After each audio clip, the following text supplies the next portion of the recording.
या अल्लाह, हमें तौफीक दे कि हम अपने माँ बाप के हक अदा करें जो रातों को जागे, हमें सुलाते रहे जो खुद भूखे रहे, मगर हमें खुलाते रहे जिनकी दुआओं के साए में हमने जिंदगी पाई और जिनकी कुर्बानियों का बदला हम कभी नहीं दे सकते।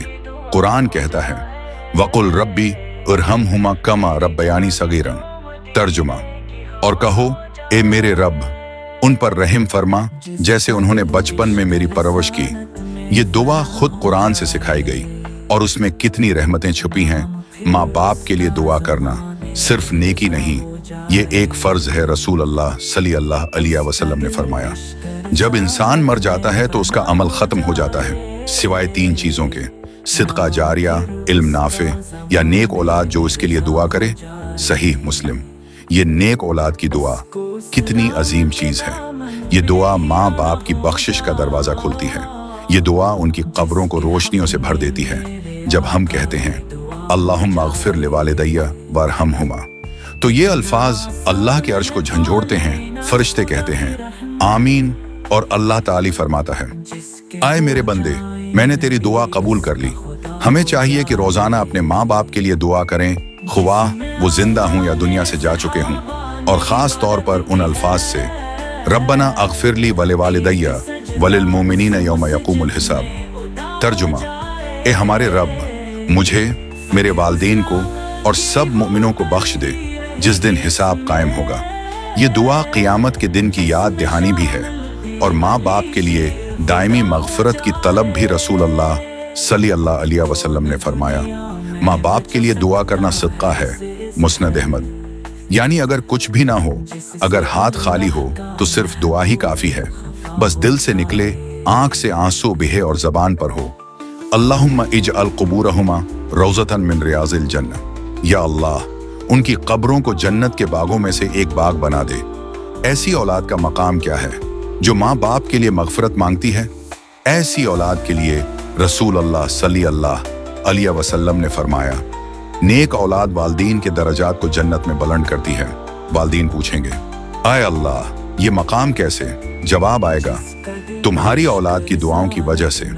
सुभान अल्लाह, दुआओं की ताकत का आलम देखो। आज भी अगर आपके माँ बाप जिंदा हैं तो रोज उनके लिए दुआ करें, उनके हाथ चौमें, और अगर वो दुनिया से जा चुके हैं तो उनके लिए मग़फ़िरत की दुआओं का सिलसिला न रोकिए। दुआएं ऐसी कीजिए जो दिल को छू लें।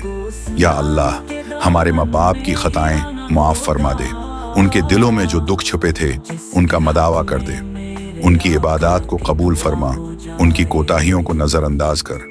अल्लाहुम्मा अजल मसवाहुमा, माँ बाप के लिए हर दुआ एक सिदका जारिया बन जाती है। और जब हम ये दुआ करते हैं अल्लाहुम्मा अजल मसवाहुमा, माँ बाप के लिए हर दुआ एक सिदका जारिया बन जाती है। और जब हम ये दुआ करते हैं अल्लाहुम्मा अजल मसवाहुमा अल जन्नह, तो गविया जन्नत के दरवाजे उनके लिए खुलते हैं। आप हर नमाज के बाद माँ बाप को न भूलिए, उनके लिए अल्फाज न सही आंसू बहा दीजिए और कहिए, या अल्लाह, मैं कुछ नहीं, बस तू उनका हाल जानता है, उन पर रहम फरमा। जो माँ बाप के लिए दुआ करता है, अल्लाह उसके लिए जमीन और आसमान के दरमियान दुआओं के दरवाजे खोल देता है, क्योंकि रब्बुल आलमीन ने खुद हुक्म दिया है, वबियाल वालिदैनी एहसानन। और ये एहसान सिर्फ जिंदगी में नहीं बल्कि उनके बाद भी जारी रहता है। ये दुआ की ताकत है, ये वो रास्ता है जो जन्नत तक ले जाता है। रसूलुल्लाह सल्लल्लाहु अलैहि वसल्लम ने फरमाया, बाप जन्नत का दरमियानी दरवाजा है, अगर चाहो तो उसे ज़ाये करो और चाहो तो उसे महफूज रखो। तिरमिज़ी। तो जिसने दुआ है का दरवाजा खोला, उसने जन्नत का दरवाजा खोला। आज हम सब ये नियत करें कि हम रोजाना कम इस कम 3 बार माँ बाप के लिए दुआ करेंगे, चाहे वो जिंदा हूं या ना हूं, और यही हमारा सब हम हैं से कीमती तहफा होगा उनके लिए। रब्बे इजालनी मुकीमस सलाती व मिन ज़ुर्रियती रब्बना व तक़ब्बल दुआ, रब्बना अग़फ़िरली वलिवालिदैया वलिल मोमिनीन यौम यक़ूमुल हिसाब। अल्लाह हमें इन दुआओं को मामूल का हिस्सा बनाने की तौफीक अता फरमाए, अमीन या रब्बिल आलमीन। बराह कर्म हमारे चैनल को लाइक, शेयर और सब्सक्राइब करें। शुक्रिया। पूरी वीडियो देखने के लिए नीचे दिए गए रिलेट वीडियो को क्लिक करें। शुक्रिया।